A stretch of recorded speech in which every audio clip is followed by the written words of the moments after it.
ਭਾਈ ਤੁਹਾਨੂੰ ਇਹ ਜਿਹੜੇ ਟ੍ਰੈਫਿਕ ਰੂਲ ਹੈਗੇ ਤੁਹਾਨੂੰ ਇਹਨਾਂ ਚੀਜ਼ਾਂ ਬਾਰੇ ਨਹੀਂ ਪਤਾ ਜੀ? ਜਿਹੜੀ ਜਾਲੀ ਲਾਈ ਜੇ ਤੁਸੀਂ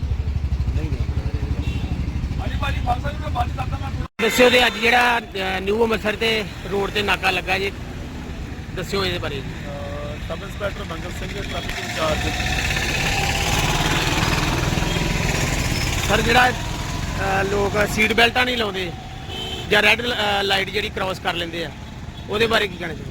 ਉਹਦੇ ਬਾਰੇ ਇਹ ਕਹਿਣਾ ਜੀ, ਉਹਨਾਂ ਦੇ ਚਲਾਨ ਨੇ, ਸੀਟ ਬੈਲਟ ਦਾ ਵੀ ਚਲਾਨ ਹੈ ਜਿਹੜਾ ਨਾ ਲਾਊਗਾ, ਜਿਹੜਾ ਰੈੱਡ ਲਾਈਟ ਜੰਪ ਕਰਦਾ ਉਹਦਾ ਵੀ, ਜਿਹੜਾ ਹੈਲਮਟ ਨਹੀਂ ਪਹਿਨੇਗਾ ਉਹਦਾ ਵੀ ਚਲਾਨ ਹੈ ਜੀ। ਤੇ ਕੀ ਮੈਸੇਜ ਦੇਣਾ ਚਾਹੁੰਦੇ ਆ? ਮੈਸੇਜ ਇਹ ਹੈ ਜੀ, ਤੁਹਾਡੇ ਥਰੂ ਮੈਸੇਜ ਆਪਾਂ ਪਬਲਿਕ ਨੂੰ ਅਵੇਅਰ ਕਰਨਾ ਚਾਹੁੰਦੇ ਕਿ ਟ੍ਰੈਫਿਕ ਨਿਯਮਾਂ ਦੀ ਪਾਲਣਾ ਕਰੋ, ਸੀਟ ਬੈਲਟ ਹਮੇਸ਼ਾ ਲਾ ਕੇ ਗੱਡੀ ਚਲਾਓ, ਰੈੱਡ ਲਾਈਟ ਜੰਪ ਨਾ ਕਰੋ, ਰੋਂਗ ਪਾਰਕਿੰਗ ਗੱਡੀਆਂ ਖੜੀਆਂ ਨਾ ਕਰੋ, ਹੈਲਮਟ ਪਹਿਨੋ।